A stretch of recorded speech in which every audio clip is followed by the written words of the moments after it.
যুক্তরাজ্য সফরে গিয়ে হামলার মুখে পড়েছেন ভারতের পররাষ্ট্রমন্ত্রী এস জয়শঙ্কর। লন্ডনের চ্যাথাম হাউসের সামনে হামলাকারীরা তার গাড়ির কাছে চলে যান এবং হামলার চেষ্টা চালান। ভারতীয় বার্তা সংস্থা ANI জানিয়েছে, পররাষ্ট্রমন্ত্রী এস জয়শঙ্করের ওপর ওই হামলার নেপথ্যে রয়েছেন খালিস্তানপন্থী কর্মীরা।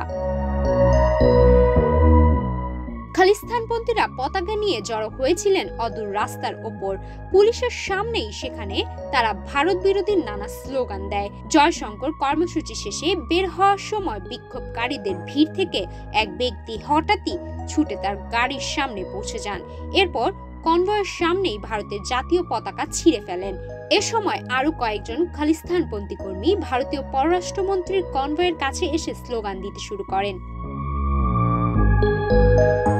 প্রাথমিকভাবে পুলিশ কিছুটা দ্বিধাগ্রস্ত হলেও কিছুক্ষণ পরে বিক্ষোভকারীদের সরিয়ে নিয়ে যায়।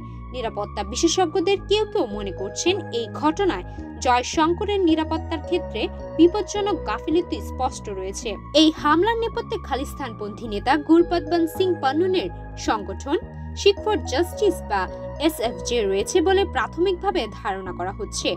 অতীতে এই সংগঠনের সদস্যরা ব্রিটেনে নিযুক্ত ভারতীয় হাইকমিশনার বিক্রম দুরাস্বামীর ওপর স্কটল্যান্ডের গ্লাসগোয় আলবার্ট ড্রাইভের গুরুদ্বারে হামলা চালিয়েছিল।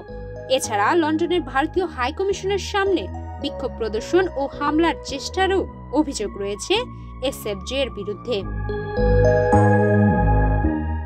বছরের পর বছর ধরে অস্ট্রেলিয়া, কানাডা ও যুক্তরাজ্যের মতো দেশগুলোতে স্বাধীনকামী খালিস্তানি বসবাস করছেন।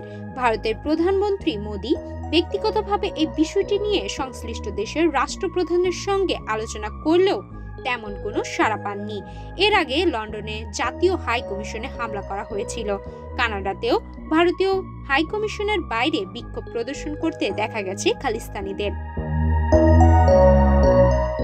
সুমায়া মিতু, বাংলাদেশ প্রতিদিন।